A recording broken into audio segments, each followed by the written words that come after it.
Once upon a time, there lived a girl named Osinachi. Osinachi was a girl whose mother died whilst giving birth to her. She lived with her father for a few years until her father married a new wife. Osinachi's new stepmother was extremely wicked. She stabbed and maltreated Osinachi at every given opportunity.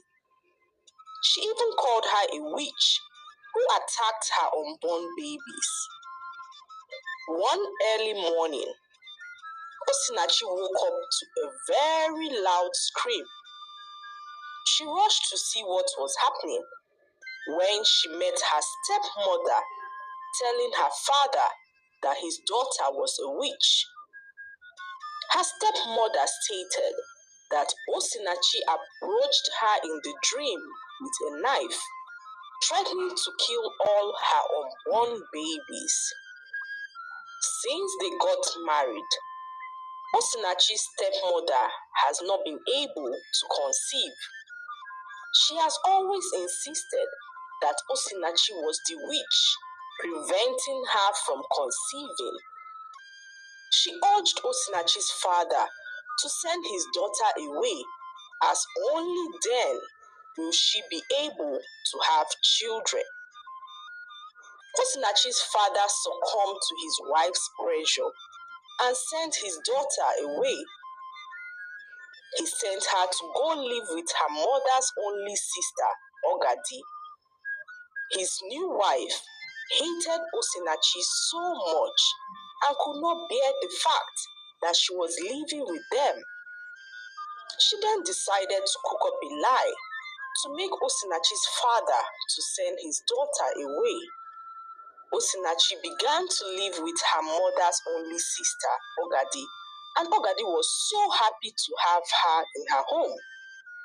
Though Ogadi was poor, she always made sure that Osinachi never lacked the basic things in life. Osinachi was an absolute delight. Her kindness and happy spirit always attracted customers to her auntie's store. One afternoon, Osinachi was all alone in her auntie's market stall. It was a quiet afternoon in the market when Osinachi heard a woman insulting a very old woman. The old woman was hungry and begged the young woman for food. Her persistence angered the young woman, who began to insult and scream at the old woman. Osinachi witnessed all that happened and rushed to give the old woman some fruit to eat. The old woman was so touched and began to bless Osinachi for her kindness. Osinachi was so happy that she was able to put a smile on the old woman's face. One morning, whilst Osinachi was heading to the market to open her auntie's store, she came across a weird-looking object on the ground.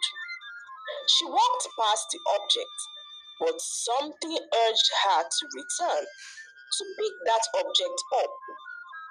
She then slid the object into her pocket and continued to walk to the market. After the busy day at the market, Osinachi returned home extremely tired. She dozed off and had a dream where people were bowing before her. Osinachi woke up confused. Maybe it's because I slept hungry, she thought to herself, as she began to laugh at her dream and the thought of people bowing before her. Every day, Osinachi continued to help her auntie in the market store. This happened till one fateful day.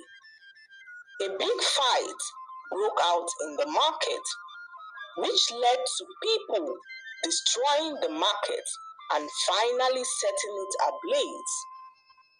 This was a devastating moment for Osinachi and her auntie Ogadi, who no longer had a means of livelihood as their market stall burned to the ground.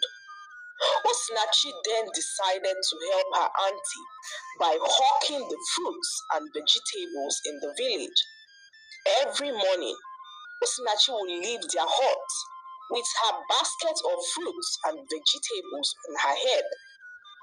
She would walk around the village hawking the items, and her cheerful spirit made people buy from her easily. One day, Osinachi overheard two girls discussing. They stated that the king of the village was in search of his precious amulet. They also said that without the amulet, the king would be unable to hand over authority to his successor on his demise. The girls also said that if the king dies without handing over authority to anyone, the person who finds the amulet would become the ruler of the village. Osinachi approached the girls to ask if they knew what the amulet looked like. The girls then described the amulet to Osinachi, and it was then that Osinachi realized that she had been with the amulet all this while. The amulet was the item Osinachi picked from the floor a few months ago. Osinachi at this point was confused about what to do. She thought about discussing everything with her auntie, but something held her back, so she kept it to herself and never told anyone. The thought of becoming the queen of the village someday excited Osinachi, who remembered her dream where people were bowing before her. Is this how everything will play out? She thought to herself, but the guilt of withholding an item which did not belong to her did not sit right with Osinachi. So she decided to return the amulet back to the king, as she believed that it was wrong to benefit from the tears of others. She walked to the palace that evening and requested to see the king. The guards then ushered her to the presence of the king, and when Osinachi saw the king, she bowed before him and told him that she had come to return his amulet. The king could not believe his ears. He asked her to show him the amulet, and Osinachi brought out the amulet from her pocket to show the king. The king then ordered his guards to call in his council of chiefs. Osinachi was confused, as she did not understand what was going on at that point.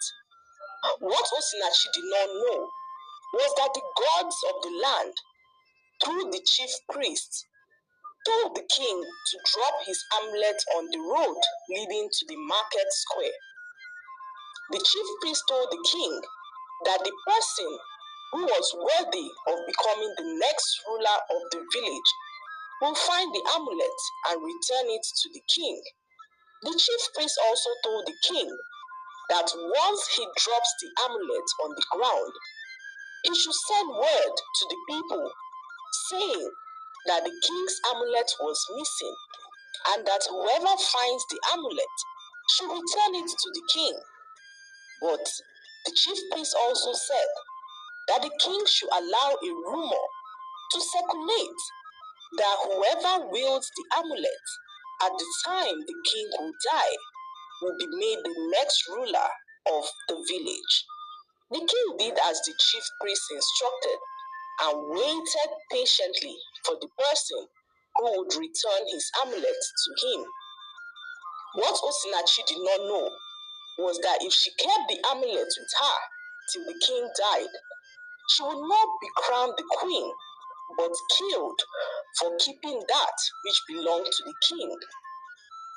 The story the king circulated was a lie, created to test whoever finds the amulet, as every successor to the throne passes through a test set by the gods before they are crowned. The king then informed his village chiefs that Osinachi was the god's chosen successor to his throne, and Osinachi could not believe her ears. She got home that evening and narrated the whole story to her auntie Ogadi, who jumped up in jubilation. News of this began to circulate around the village, reaching the ears of Osinachi's father and her stepmother, who at this point had not still had children. They were too ashamed to even pay Osinachi a visit when they heard that she was going to become the next queen of the village. Many years later, after the death of the king, Osinachi was crowned the next ruler of the village, and the people loved her so much. Her auntie never lacked anything in her life, as Osinachi made sure that she took care of her.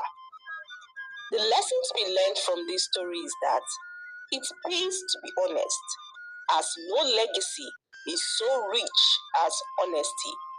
Also know that the rejected stone can most times become the cornerstone. Mind how you treat people, especially those who you feel cannot do anything for you, as nothing in life is permanent. I hope you enjoyed the story. Please like, subscribe, and leave a comment. It helps us grow our channel. I'll see you in our next story. Bye.